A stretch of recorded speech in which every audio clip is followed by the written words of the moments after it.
के लोग जब निकले होंगे अम्बेडकर नगर से, तो आपने देखा वो पुल जो समाजवादियों की सरकार में बना था और वो पावर प्लांट जिससे उत्तर प्रदेश को बिजली मिल रही है। आज भी मैं कहना चाहता हूँ पत्रकार साथियों के सामने, जो उत्तर प्रदेश में बिजली उपलब्ध है और जो इंफ्रास्ट्रक्चर समाजवादियों की सरकार में बना था, उसी कारण आज बिजली उपलब्ध हो पा रही है। वरना भारतीय जनता पार्टी ने अभी तक 1 यूनिट बिजली बनाने का कारखाना नहीं लगाया। जो कुछ है वही समाजवादियों की सरकार का। इसलिए बहुत सारे काम हम गिना सकते हैं। मुझे खुशी है इस बात की कि हमारे नौजवान, हमारे लोहिया वाहिनी के और पूरे उत्तर प्रदेश के कई हिस्सों के नौजवान जो चल कर के आए हैं, मैं उनको बधाई देता हूँ, शुभकामनाएं देता हूँ। मुझे तो लगता था कि अपने साथियों का थोड़ा वजन कम हो जाएगा, लेकिन इधर मैं देख रहा हूँ कुछ लोगों का वजन बढ़ा है। इसलिए लगता है कि अब साइकिल यात्रा और तेज रफ्तार से चलानी पड़ेगी। इसलिए बहुत बहुत बधाई देता हूँ अभिषेक यादव जी के साथ साथ जितने भी साथी आए हैं, उन सबको बहुत बहुत धन्यवाद, बहुत बहुत बधाई, बहुत बहुत शुभकामनाएं। अभी जरूर छुट्टी है, लेकिन कुछ समय बाद फिर शुरू करनी है।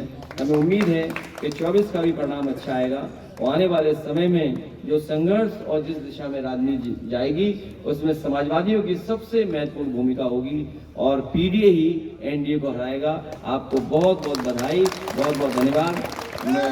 मैं आप सबसे ये निवेदन करता हूँ साइकिलिस्टों, साइकिल साथियों से, कि जब एक एक करके आएंगे है, ये 24 बहुत महत्वपूर्ण है।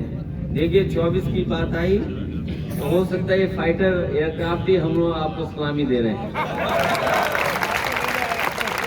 ये जो फाइटर एयरक्राफ्ट ऊपर निकल रहे हैं, ये साइकिल वालों को सलामी देते हुए जा रहे हैं। इस 24 में जीत होगी हम लोगों की। और मैं तो ये कहूँगा कि जो मैच गुजरात में हुआ है,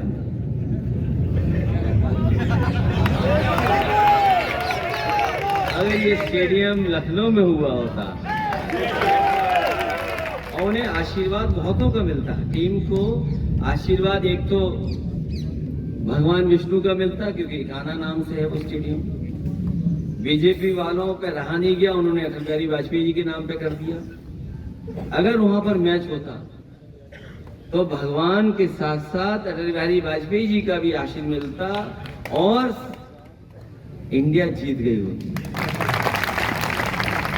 अब सुनने में आ रहा है कि वहां की पिच भी गड़बड़ थी और जो लोगों की तैयारी थी वो तैयारी आधी अधूरी रह गई। इसलिए कभी कभी समय बताता है कि अब समय उनका नहीं है, समय दूसरे लोगों का आने वाला है। जहां तक सैफी का सवाल है, मैं आप सबको बधाई देता हूं कि नेताजी को कल हम लोग याद करेंगे। उनका जन्मदिन मनता है, मनता रहा, कल मनाएंगे।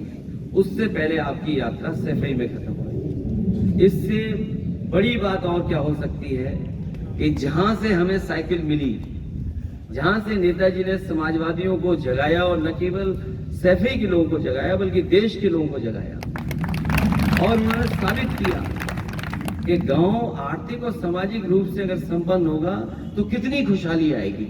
एक ये यूनिट और एक ये गांव उन्होंने उदाहरण दिया, पेश किया।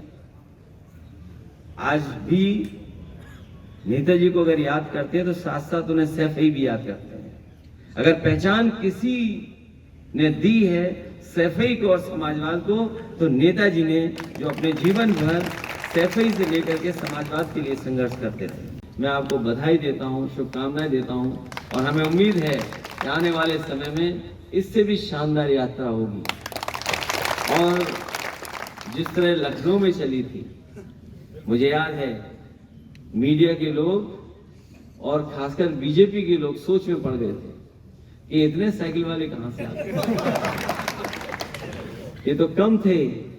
लेकिन आने वाले समय में देखिएगा 24 के बाद, 24 में तो साइकिल चलेगी चलेगी, लेकिन 24 के बाद जो परिवर्तन दिखाई देगा वो अलग परिवर्तन होगा, बड़ा परिवर्तन होगा। जिस यात्रा को लेकर के चले हैं, पीडीए यात्रा, मैंने कई मौकों पर कहा है ये पीडीए ही है जो एनडीए को हराएगा, पीडीए ही है जो मुकाबला करेगा एनडीए का। और अब तो कई दल जाति जनगणना के पक्ष में बोलने लगे। वो दल भी बोल रहे हैं जिन्होंने कभी जाति जनगणना रोकी थी। जो लोग पुराना इतिहास जानते होंगे, आजादी से पहले भी जाति जनगणना हुई, आजादी के बाद जब जाति जनगणना होनी थी तो उस समय जो पार्टी सरकार में थी उसने जाति जनगणना रोकी। और चमत्कार देखिए कि आजकल कांग्रेस पार्टी भी एक्सरे की बात कर रही है कि समाज का एक्सरे होना चाहिए, और अगर हमारे डायग्नोस हो गया है, कोई बीमारी है समाज में, तो उसका इलाज क्या है?